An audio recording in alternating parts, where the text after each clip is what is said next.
ከተማዋ በጀመረችው የልማት ስራ ቁንጮ ለመሆን ትክክለኛ መንገድ ላይ መሆኗን በጉባኤው ተገኝተው የገለጹት የሐዋሳ ከተማ አስተዳደር ከንቲባ አቶ ጥራቱ በየነ በዚህም የንግዱ ዘርፍና የከተማዋ ኢኮኖሚ ላይ መነቃቃት ተፈጥሯል ብለዋል። ከተማችን በጀመረችው የልማት ስራ ቁንጮ ከተማ ለመሆን ትክክለኛ መንገድ ላይ ገብታለች። በዚህ ደግሞ የከተማ መነቃቃት የንግድ ዘርፉ መነቃቃት አጠቃላይ ከተማውን ኢኮኖሚ የማነቃቃት ስራ በከፍተኛ ሁኔታ ውጤት እየተገኘበት ይገኛል። ሁላችሁም እንደምታውቁት ሐዋሳ የቱሪዝም፣ የኮንፈረንስ፣ የንግድ ከተማ ነች፣ የመዝናኛ ከተማ ናት። ከተማችን ነዋሪዎች፣ የንግዱ ማህበረሰብ ከኛ ጋር በጋራ በመሆን በጋራ በመስራታችን ከተማችን በአሁኑ ሰዓት ከፍተኛ የሆነ የንግድ እንቅስቃሴው አጠቃላይ መነቃቃት ታይቶበታል። በበጀት ዓመቱ በሁሉም ዘርፍ ተግዳሮት የነበሩ ጉዳዮችን በመቋቋም በተሰራው ስራ ውጤት መጥቷል ያሉት አቶ ጥራቱ በየነ ያልተፈቱና በቀጣይ ትኩረት የሚሻውን የኑሮ ውድነትን ለማሻሻል በ2019 በጀት ዓመት በትኩረትና በርብርብ መስራት ያስፈልጋል ሲሉም አጽንኦት ሰጥተዋል። 2018ን በድል በስኬት ነው ያጠናቀቅነው። 2019 እነዚህን ድሎች ይዘን እየተሻገርን ያለን ቢሆንም ችግር ሆኖ የሚታዩ ደግሞ ሁላችንም በጋራ ሰርተን የምንቀይራቸው ጉዳዮች አሉ። የተሻገሩ አንደኛው የኑሮ ውድነት ነው።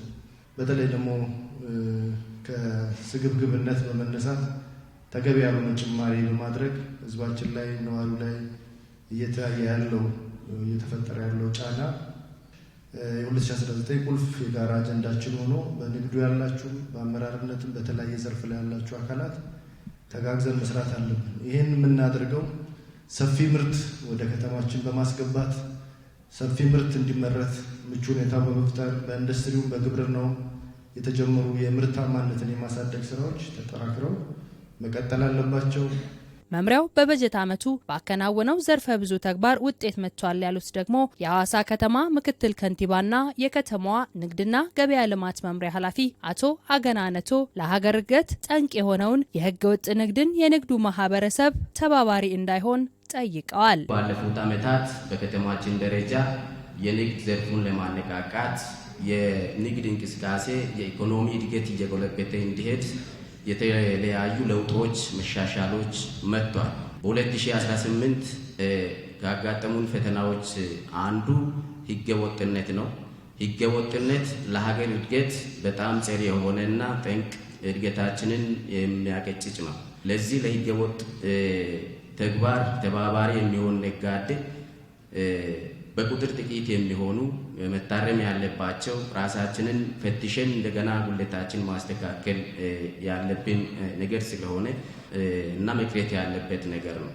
በ2018 በጀት ዓመት የተሰሩ ስራዎች ሪፖርት የቀረበ ሲሆን የ2019 በጀት ዓመት እቅድ ላይም ውይይት ተደርጓል። የጉባኤው ተሳታፊ ባለድርሻ አካላትም በቀረበው ሪፖርት ላይ ሀሳብና አስተያየታቸውን ሰጥተውበታል። ለነጋዴው ምቹ ሁኔታ በምን መልክ ነው ምቹ ሁኔታን እያመቻቸን የምንሄደው፣ በየትኛው እቅድ ነው እሱ ሊተገበር የሚችለው የሚለውን አንዱን እሱን ሀሳብ የእቅዱ አካል መሆን የሚችልበት መንገድ ቢኖር የሚል ሀሳብ ነው።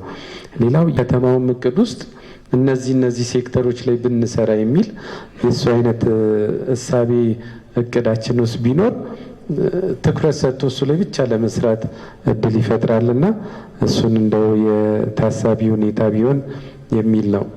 ነጋዴው የሚከፍለውን የሰራውን ያህል ይክፈል፣ ያልሰራውን ያህል ደግሞ መክፈል የለበትም። እታች ያለው ሚያየው የለም እና ምንድነው ያ ችግሩ ምንድነው? ውሳኔ ላይ ወርዶ የማየት ነገር ያስፈልጋል። ከተሳታፊዎች ለተነሱ ሀሳብና አስተያየቶች ምላሽና ማብራሪያ የተሰጠ ሲሆን በተለይም በከተማው የኑሮ ውድነትን ለማሻሻል በትኩረት እንደሚሰራም አቶ አገና አመልክተዋል። ሐዋሳ እንደሚታወቁት የኢንቨስትመንት፣ የቱሪዝም፣ የንግድ እና የኮንፈረንስ ማዕከል ለማድረግ እየተሰራ ነው። ለዚህ በአገልግሎት ዘርፍ ላይ ትኩረት መስጠት እንደ ቁልፍ ነገር አድርገን እንሰራለን። ሁለተኛ በማኑፋክቸሪንግ በኢንዱስትሪ ላይ ትኩረት አድርገን እየሰራን መሆኑን በዚህ አጋጣሚ ለማንሳት ነው። ያው ሌላው በኑሮ ውድነት ላይ የተነሱ ነገሮች ትክክል ናቸው። ስለዚህ ኑሮ ውድነት አሁንም የርብርብ ማዕከላችን የሆነበት ክቡር ከንቲባችንም ፊት ሆኖ ይህንን ጉዳይ እያስተባበሩ እየመሩ ኮሚቴም ጭምር ከ7 መምሪያዎች ጋር ተቀናጅተን እንድንሰራ በቅንጅት እየሰራን ነው ያለነው። በ2018 በጀት ዓመት በዘርፉ የተሻለ አፈጻጸም ላደረጉ አካላት የዋንጫ ሜዳሊያና ሰርተፊኬት ሽልማት ተሰጥቷቸዋል።